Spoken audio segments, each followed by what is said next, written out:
ან უმადური ხალხი.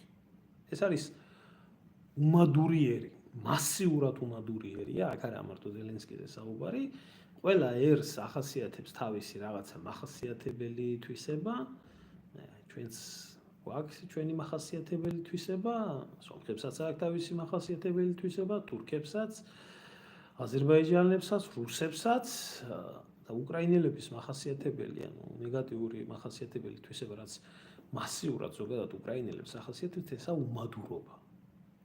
ისინი ყოველთვის ითხოვენ სულისგან რაღაცას და ყოველთვის არიან უკმაყოფილოები. ეს აქვთ სისხლში გამჯდარი. და ამდენი ხანიო, რო გკითხოს კაცმაო, ამდენი ხანიო იბრძვიო, ამაშვებიო, იმაშვებიო და ჩვენ გეხმარებით ამდენი წელიწადიაო, შეიარაღებითო, კოსმოსური დაზვერვითო, რა ვიცი, ჩვენი ინსტრუქტორებითო, ფულით, ეკონომიკური სანქციებით, დიპლომატიით, ყველაფრით და ერთხელ მაინც გეთქვა შეშობილ ძაღლოა, მადლობაო. ერთი მადლობა მაინც გეთქვაო. და ეხლა ეს ორი უпростоრად რაც წამოვიდა მის მერე მთელი რადა უკრაინის და უკრაინის პრეზიდენტი და ესენი ისა რა ქვია მადლობელი ვართ, მადლობის თქმა ასწავლა ტრამპმა ხალხს. ამ უმადურ ერს. რა გვიკვირს ჩვენ, რომ ქართველების მიმართ იქცევიან ისე, როგორც იქცევიან. რა გვიკვირს ჩვენ აქ რა არის გასაკვირი? ეს აბსოლუტური მოვლენაა, იმიტომ რომ უკრაინული ხასიათის მახასიათებელი ბუნება არის ესეთი, დღეს რო ხარი დაუკლა, ხვალ არ ახსოვთ. და მოიქეციო ასე უმადურათო. და ჩვენ მოგხედავთ ისე, როგორც მოსახედი არისო.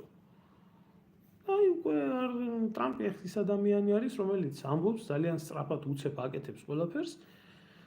დღეს გახდა ცნობილი, რომ ამერიკელებმა შეუჩერეს უკრაინას ფინანსური დახმარებაც, სამხედრო დახმარებაც, ყველანაირი დახმარებაც იმისთვის, რომ ადრე თუ გვიან აზრზე მაინც მოვიდეს ახლა ეს ვაჟბატონი და დაფიქრდეს იმაზე, რომ სხვისი ქვეყანა კი არ ინგრევა, მისი ქვეყანა ინგრევა. და უკრაინის მოსახლეობა 45 მილიონიდან ჩამოვიდა 20 მილიონზე. 20 მილიონზე. განახევრდა და უფრო მეტი. ზუსტად 100% არა ეს მონაცემები, მაგრამ ფაქტია ის, რომ 12 მილიონი მარტო ომის დაწყების მერე ევროპაში გაიქცა, იქ 4 მილიონი ნახევარი რუსეთში გაიქცა, იქ ნაწილი იმ ტერიტორიებზე დარჩა. დაღუპულების რაოდენობა რამდენია, კაცშვილმა არ იცის, უგზოვლოდ დაკარგულების რაოდენობა რამდენია, კაცშვილმა არ იცის. ომი მიდის მათ ტერიტორიაზე. მათი ქვეყანა ნადგურდება. მათი ქვეყანა ინგრევა. მათი ეკონომიკა ყველაფერი სწორდება და გული გაგისკდება, რო გახედავ ამ უზარმაზარ სასაფლაოებს. და არა, ცეცხლის შეწყვეტა არ უნდა. არ უნდა ცეცხლის შეწყვეტა, ძალიან მეომარი ბიჭია. ძალიან მეომარი ბიჭია, უკანასკნელ უკრაინელამდე და ყავთ ის მისი დაქლევებული ზბროდი, ეს გაგიმარჯვეთ ყველას, გაიხარეთ მო, მშვიდობა მოგცეს ღმერთმა. და არ უნდათ ეს, გიცით? ამათ მაგარი მეომარი ხალხია უნდა იომო.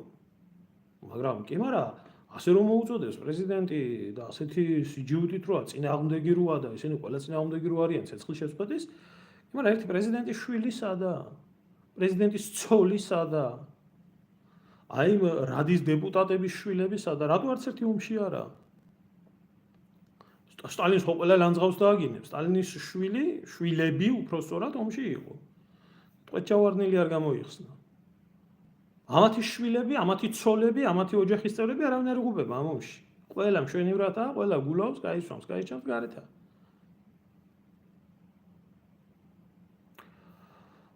შეწყვეტილი არის და აქ მარტო იარაღის მიწოდებაზე კი არ არის საუბარი. ახლა როგორც იქნა ცნობილი, ანუ 90% ის რაც ბაიდენის ადმინისტრაციამ გამოუყო დახმარება, შეიარაღების დახმარება, 90% უკვე მიწოდებულია უკრაინაზე. 10% არის დარჩენილი ძირითადად ბრონიტექნიკა და ესეთი რაღაცები, მაგრამ აქ მთავარი და საინტერესო რა არის? კაცო, აქ იარაღზე არაა მარტო საუბარი. ომს ჭირდება ბევრი რამ. მათ შორის თანამედროვე